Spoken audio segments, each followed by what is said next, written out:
18 ದಿನ ಇದ್ರು ಅಮಿತ್ ಶಾ. ಪಶ್ಚಿಮ ಬಂಗಾಳದ ಎಲೆಕ್ಷನ್ ಅಲ್ಲಿ ಪಶ್ಚಿಮ ಬಂಗಾಳದಲ್ಲಿ 18 ದಿನ ಇದ್ರು. ಕಾಂಗ್ರೆಸ್ನ ಸೀರಿಯಸ್ನೆಸ್ ಕಾಣಲಿಲ್ಲ. ಅಸ್ಸಾಂನಲ್ಲಿ ಇರ್ಬೋದು, ಪಶ್ಚಿಮ ಬಂಗಾಳದಲ್ಲಿ ಇರ್ಬೋದು. ಅಸ್ಸಾಂನಲ್ಲಿ ಗೌರವ್ ಗೊಗೊಯ್ ಬಿಟ್ಟರೆ ಕಾಂಗ್ರೆಸ್ಸಿಗೆ ಲೀಡರ್ಶಿಪ್ಪೇ ಇಲ್ಲ. ಎಲ್ಲರನ್ನ ಹೊರಗೆ ಕಳಿಸಿ ಆಗ್ಬಿಟ್ಟಿದೆ. ಇವತ್ತು ಹೇಮಂತ್ ಬಿಸ್ವಾಸ್ ಶರ್ಮಾ ನೀವು ಗುಲಾಂ ನಬಿ ಆಜಾದ್ ಅವರ ಆಟೋಬಯೋಗ್ರಫಿ ಓದಬೇಕು ರಕ್ಷತ್. ಅವರು ಬರೀತಾರೆ ಅದರಲ್ಲಿ. ಸೋನಿಯಾ ಗಾಂಧಿ ಫೋನ್ ಮಾಡಿದರು ಯಾರಿಗೆ? ಗುಲಾಂ ನಬಿ ಆಜಾದ್ಗೆ. ಅಸ್ಸಾಂನಲ್ಲಿ ಸಮಸ್ಯೆ ಇದೆ, MLAಗಳು ಬರ್ತಾ ಇದ್ದಾರೆ ಅಂತ. 50 MLAಗಳನ್ನು ಹೇಮಂತ್ ಬಿಸ್ವಾಸ್ ಶರ್ಮಾ ಕರ್ಕೊಂಡು ದಿಲ್ಲಿಗೆ ಬಂದರು. 7 MLAಗಳೇನೋ ತರುಣ್ ಗೊಗೊಯ್ ಪರವಾಗಿ ಬಂದರು. ಸೋನಿಯಾ ಗಾಂಧಿ ಹೇಳಿದರು, ಆಯಿತು ಹೋಗಿ ನೀವು ಗುವಾಹಟಿಯಲ್ಲಿ ಲೀಡರ್ಶಿಪ್ ಚೇಂಜ್ ಮಾಡಿ ಅಥವಾ ಅಲ್ಲಿ ಶಾಸಕಾಂಗ ಪಕ್ಷದ ಸಭೆ ಕರೀರಿ ಅಂತ. ರಾಹುಲ್ ಗಾಂಧಿ ಹೇಳಿದರು, ಉಸ್ಕೋ RSS ಮೇ ಜಾನೆ ದೋ ಅಂತ. 50 ಶಾಸಕರ ಬಲ ಇತ್ತು. ನೀವು ಮುಖ್ಯಮಂತ್ರಿ ಯಾರಿಗೆ ಮಾಡ್ತೀರಿ, that's purely your party's prerogative. ಆದರೆ ನೀವು ಡಿಸಿಷನ್ ಹೆಂಗೆ ತೆಗೆದುಕೊಳ್ತೀರಿ? ಇವತ್ತು Himanta Biswa Sarma has become an asset. ನಾಳೆ ಲೈಬಿಲಿಟಿ ಆಗ್ಬೋದೇನೋ. ಇವತ್ತು ಅಸ್ಸಾಂನಲ್ಲಿ ಈಸ್ ಅನ್ ಅಸೆಟ್.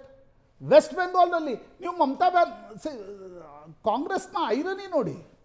ನೀವು ಮಮತಾ ಬ್ಯಾನರ್ಜಿ ಅಂತ ಮಹತ್ವಾಕಾಂಕ್ಷಿ ಲೀಡರನ್ನು ನೀವು ಹೋಲ್ಡ್ ಮಾಡೋಕ್ಕಾಗಲ್ಲ. ಮತ್ತೊಂದು ಪಾರ್ಟಿ ಮಾಡಿ ಅವರು 15 ವರ್ಷಗಳ ಕಾಲ ಅಧಿಕಾರ ನಡೆಸಿದ್ರು. ನೀವತ್ತು ಡೆಸಿಮೇಟ್ ಆಗಿದ್ರಿ. 3% ವೋಟ್ ಇದೆ ವೆಸ್ಟ್ ಬೆಂಗಾಲ್ನಲ್ಲಿ. ಒಡಿಸ್ಸಾದಲ್ಲಿ ಅಂದರೆ ನೀವು ಲೆಕ್ಕಕ್ಕೆ ಇಲ್ಲ. ಅಲ್ಲಿ ಅಪ್ರಸ್ತುತ ಕಾಂಗ್ರೆಸ್ ಕೇರಳದಲ್ಲಿ ಗೆದ್ದು ಬೀಗ್ತಾ ಇರ್ಬೋದು. ಈಗ ಒಂದು ಅಪ್ಡೇಟ್ ಬರ್ತಾ ಇದೆ.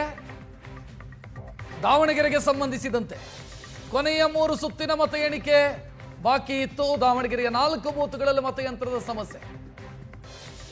ಮತ ಎಣಿಕೆ ಮುಕ್ತಾಯದ ನಂತರ ವಿವಿಪ್ಯಾಟ್ ಮ್ಯಾಚ್ ಮಾಡ್ತಾರೆ ಸಿಬ್ಬಂದಿ ಎನ್ನುವಂತ ಮಾಹಿತಿ ಈಗ ಸಿಗ್ತಾ ಇದೆ.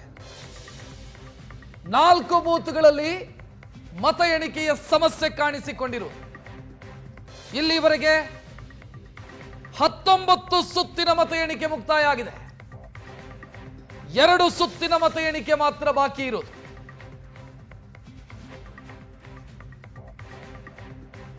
ವಿವಿಪ್ಯಾಟ್ ಮ್ಯಾಚ್ ಮಾಡುವಂತ ಪ್ರೊಸೀಜರ್ ಅನ್ನ ಕೂಡ ಮಾಡೋದಕ್ಕಿದ್ದಾರೆ ಅಂತ. ಪ್ರತಿ ಕ್ಷೇತ್ರದಲ್ಲಿ 5 ವಿವಿಪ್ಯಾಟ್ ಮ್ಯಾಚ್ ಮಾಡೋದಂತ ನಿಯಮ ಹೊಂದಿದೆ. ಸೊ ಅದನ್ನು ಮಾಡಲಾಗುತ್ತೆ ಅಂತ ಈಗ ನೀವು ನೋಡ್ತಾ ಇರೋದು ತಮಿಳುನಾಡಿನ ಡೀಟೇಲ್. ಇದು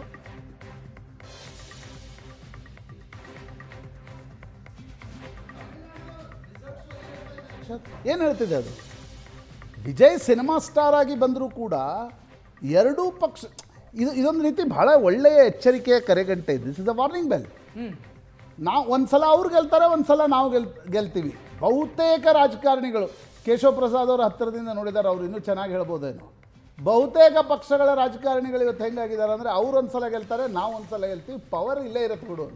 ರೊಟೇಷನ್ ಸಿಸ್ಟಮ್ ಅಂತ, ರೊಟೇಷನ್ನಲ್ಲಿ ಸರ್ಕ್ಯುಲರ್ ಪಾಲಿಟಿಕ್ಸ್ ಮಾಡ್ತಾ ಹೋಗ್ಬಿಡೋದು. ಬಟ್ ಇವತ್ತು ತಮಿಳುನಾಡಿನ ಜನತೆ ಏನು ಹೇಳಿದ್ದಾರೆ, ಇದೇ ಸರ್ಕ್ಯುಲರ್ ಪಾಲಿಟಿಕ್ಸನ್ನು ಭಾಳ ದಿನ ಆಡಿದ್ರೆ, ಇದೇ ಒಂದು ನೀವು ಕಲರ್ TV ಕೊಡ್ತೀನಿ, ನಾನು ಇನ್ನೊಂದು ಕೊಡ್ತೀನಿ, ಅದರ ಹೆಸರಿನಲ್ಲಿ ಅಧಿಕಾರಕ್ಕೆ ಬಂದು ಕೋಟ್ಯಾಂತರ ರೂಪಾಯಿ ಲೂಟಿ ಹೊಡೆಯೋದು, ಇದೇ ಪಾಲಿಟಿಕ್ಸ್ ನಾವು ಮಾಡ್ತಾ ಇದ್ದರೆ, ಹೊಸ ಆಪ್ಷನ್ಸ್ ಬಂದಾಗ ನಾವು ಕೂಡ ಹೊಸ ಆಪ್ಷನ್ ಅಂತ ಹೋಗ್ತೀವಿ. Warning bell for a conventional politics and politicians. Vijay success ಆಗ್ತಾರೋ ಫೇಲ್ಯೂರ್ ಆಗ್ತಾರೋ ಅದು ಬಿಡಿ, ಮುಂದೆ 5 ವರ್ಷಗಳ ನಂತರ ಚರ್ಚೆ ಮಾಡೋಣ. ಆದರೆ at this point of time AIADMK ಮತ್ತು DMK. ದಾವಣಗೆರೆಗೆ ಸಂಬಂಧಿಸಿದಂತೆ ಡೀಟೇಲ್ ಲಭ್ಯ ಆಗ್ತಾ ಇರೋದು ನೋಡ್ತಾ ಇದ್ದೀರಿ. ಕೊನೆಯ 2 ಸುತ್ತಿನ ಮತ ಎಣಿಕೆ ಮಾತ್ರ ಬಾಕಿ ಇದೆ. ಈ ಮಧ್ಯದಲ್ಲಿ ಸಮಸ್ಯೆಯೂ ಕೂಡ ಆಗಿದೆ. ಕೌಂಟಿಂಗ್ ಸೆಂಟರ್ ಸಮಸ್ಯೆ ಆಗಿದೆ ಅನ್ನುವಂಥ ಮಾಹಿತಿ. ವಿವಿಪ್ಯಾಟ್ ಮ್ಯಾಚ್ ಮಾಡುವಂತ ಪ್ರಕ್ರಿಯೆಯನ್ನ ಸಿಬ್ಬಂದಿ ಮಾಡೋದಕ್ಕಿದ್ದಾರೆ. ಸೊ ಆ ಡೀಟೇಲ್ ಕೂಡ ಸಿಗ್ತಾ ಇದೆ. 5800 ಮತಗಳ ಅಂತರದಲ್ಲಿ ಈ ಕ್ಷಣಕ್ಕೆ ಸಮರ್ಥ ಮುನ್ನಡೆಯಲ್ಲಿದ್ದಾರೆ.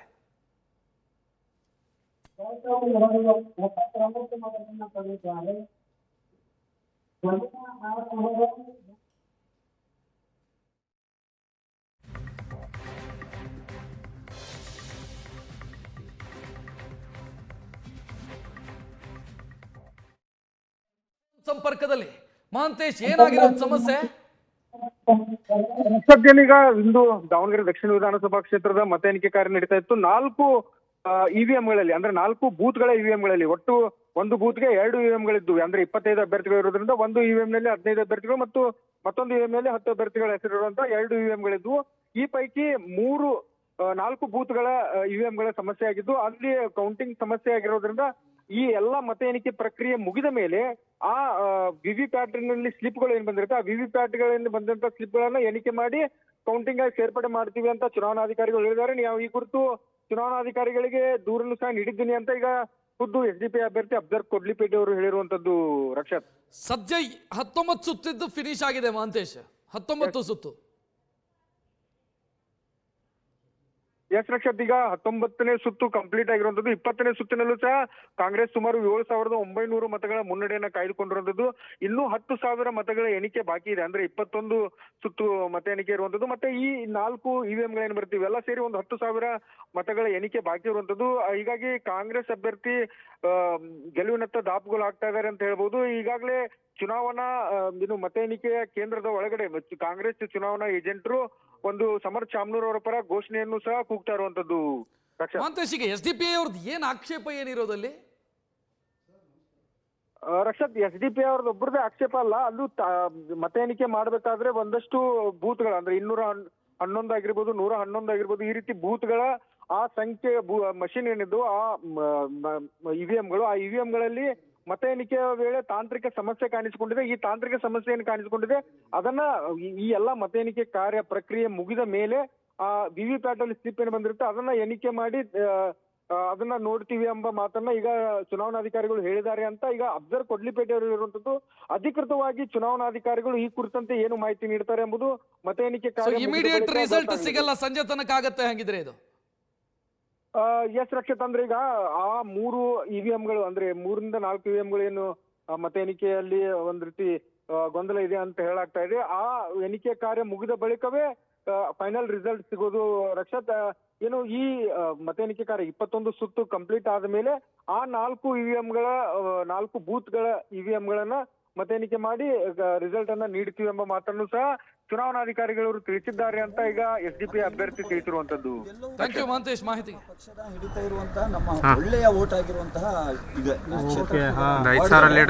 ಇದು ಲಾಸ್ಟಿಗೆ ಕೌಂಟ್ ಮಾಡ್ತಾರೆ. ಇದು ಮೋಸ್ಟ್ಲಿ ಇಲ್ಲಿಯ ರಿಸಲ್ಟ್ ಮೇಲೆ ತುಂಬಾ ಇಂಪ್ಯಾಕ್ಟ್ ಮಾಡುತ್ತವೆ. ಡಿಸೈಡಿಂಗ್ ಇದೇ ಆಗ್ತದೆ.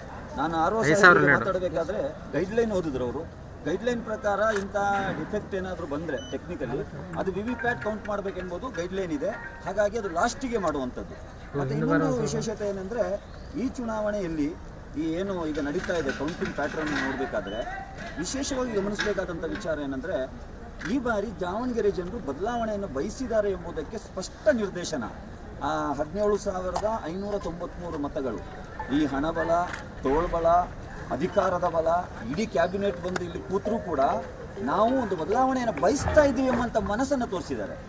ಎಲ್ಲ ವಾರ್ಡಲ್ಲೂ ಓಟ್ ಬಂದಿದೆ ನನಗೆ. ಕೇವಲ ಒಂದು ಕ್ಷೇತ್ರ, ಒಂದು ವಾರ್ಡ್ ಅಲ್ಲ, ರೂರಲಲ್ಲೂ ನನಗೆ ಒಳ್ಳೆ ಓಟ್ ಬಂದಿದೆ, ಸಿಟಿಯಲ್ಲೂ ಬಂದಿದೆ. ಎಲ್ಲ ವಾರ್ಡಲ್ಲೂ ಯಾವುದೇ ಬೂತಲ್ಲಿ ನನಗೆ 0 ನಾನು ನೋಡಲೇ ಇಲ್ಲ. ಎಲ್ಲರೂ ಬದಲಾವಣೆಯನ್ನು ಬಯಸ್ತಾ ಇದ್ದಾರೆ ಎಂಬುದು ಒಂದು ಸಂದೇಶವನ್ನು ದಾವಣಗೆರೆ ಜನರು ಕೊಟ್ಟಿದ್ದಾರೆ. ಇನ್ನು ಬಾಕಿ ಉಳಿದಿರುವಂಥ ರೌಂಡಲ್ಲೂ ಕೂಡ ಇನ್ನೂ ಹೆಚ್ಚಿನ ನಿರೀಕ್ಷೆಗಳಿವೆ. ಮತದಾರರು ತುಂಬ ನಿರೀಕ್ಷೆಯನ್ನು ಇಟ್ಕೊಂಡಿರ್ಬೋದು. ಆದರೆ ನಾನು ಒಬ್ಬ ಹುಟ್ಟು ಹೋರಾಟಗಾರ. ನನಗೆ ಹೋರಾಟದ ಇನ್ನೊಂದು ಅನುಭವ ಇದೆ. ಒಂದು ವೇಳೆ ನಾನು ಗೆದ್ದಿದ್ರೆ